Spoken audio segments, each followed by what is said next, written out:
ഭാര്യമാർക്ക് സന്തോഷം കിട്ടണമെങ്കിൽ അവരുടെ ഭർത്താക്കന്മാർ മരിച്ചു പോകണം. അല്ലെങ്കിൽ കൂടുതൽ ഭാര്യമാരും സന്തോഷിക്കുന്നത് ഭർത്താക്കന്മാരുടെ മരണശേഷമാണെന്ന്. ഇത് ഞാൻ പറഞ്ഞതല്ല. ഞാനിങ്ങനെ ഡ്രൈവ് ചെയ്ത് പോകുന്ന സമയത്ത് എൻ്റെ കൂടെ ഉണ്ടായിരുന്ന ഒരുത്തങ്ങനെ ഫോണിൽ സംസാരിക്കുന്നതിനിടയിൽ ഇവങ്ങനെ പറയുന്നുണ്ട്, ഭാര്യമാർ കൂടുതൽ സന്തോഷിക്കുന്നത് അവരുടെ ഭർത്താക്കന്മാർ മരിച്ചതിന് ശേഷമാണെന്ന്. ഞാനിപ്പോൾ ഇത് ഇവിടെ പറയാൻ കാരണം, നമ്മൾ സോഷ്യൽ മീഡിയയിലൊക്കെ ഇങ്ങനെ നോക്കുമ്പോൾ കാണാം ഭർത്താക്കന്മാർ ഡിവോഴ്സ് ആയതും അതുപോലെ തന്നെ ഭർത്താക്കന്മാർ ഇപ്പോൾ റീസെൻ്റ്ലി മരിച്ചുപോയ ആൾക്കാരുടെയൊക്കെ ഭാര്യമാർ ഭർത്താക്കന്മാർ ജീവിച്ചിരുന്ന സമയത്തിനേക്കാൾ വളരെ സന്തോഷവതിയും അതുപോലെ തന്നെ വളരെ ബ്യൂട്ടിഫുൾ ആയിട്ട് നമ്മളിങ്ങനെ കാണുന്നുണ്ട്. ഓരോ ഇപ്പോൾ എന്താ പറയുക ഫോട്ടോഷൂട്ടിലും അതുപോലെ തന്നെ സീരിയലുകളിലും സിനിമകളിലൊക്കെ നമ്മൾ കാണുന്നുണ്ട്. അതിനർത്ഥം ഭർത്താക്കന്മാർ അവർക്ക് ഫ്രീഡം കൊടുത്തിട്ടുണ്ടായിരുന്നില്ല, അല്ലെങ്കിൽ ഭർത്താക്കന്മാരിൽ അവർക്ക് ഫ്രീഡം കിട്ടിയിരുന്നില്ല എന്ന് നമുക്ക് പറയാൻ പറ്റില്ല. എന്തായാലും ചിലപ്പോൾ അവരുടെ ഇപ്പോൾ ഭർത്താക്കന്മാർ പോയപ്പോൾ വേറെ നിവൃത്തിയില്ലാത്തതുകൊണ്ട് അവരിങ്ങനെ പുറത്ത് ഓപ്പണായിട്ട് അല്ലെങ്കിൽ ഇങ്ങനെ ഈ പ്ലാറ്റ്ഫോമിലേക്ക് വന്നതായിരിക്കും.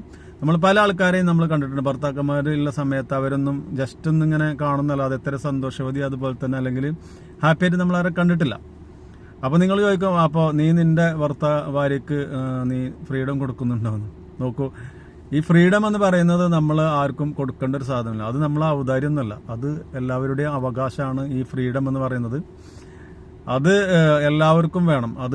അതാണ് സത്യത്തിൽ ഇപ്പോൾ ഇല്ലാത്തത്. എല്ലാ ഭരണകൂടങ്ങളാണെങ്കിലും കമ്പനികളിലാണെങ്കിലും മറ്റു സ്ഥലങ്ങളിലാണ് കുടുംബങ്ങളിലാണെങ്കിലും ഒക്കെ ആൾക്കാരങ്ങനെ എന്താ പറയുക ഒരു അടിമയാക്കി വെക്കാൻ വേണ്ടിയിട്ടുള്ള ഒരു ഇതാണ് മൊത്തത്തിൽ.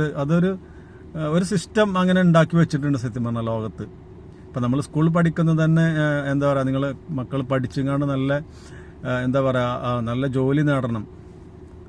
ജോലി നേടുക എന്ന് പറയുന്നത് തന്നെ മറ്റൊരാളുടെ കീഴിൽ അടിമയായിട്ട് നിൽക്കുക എന്നുള്ളതാണ് സത്യം പറഞ്ഞാൽ.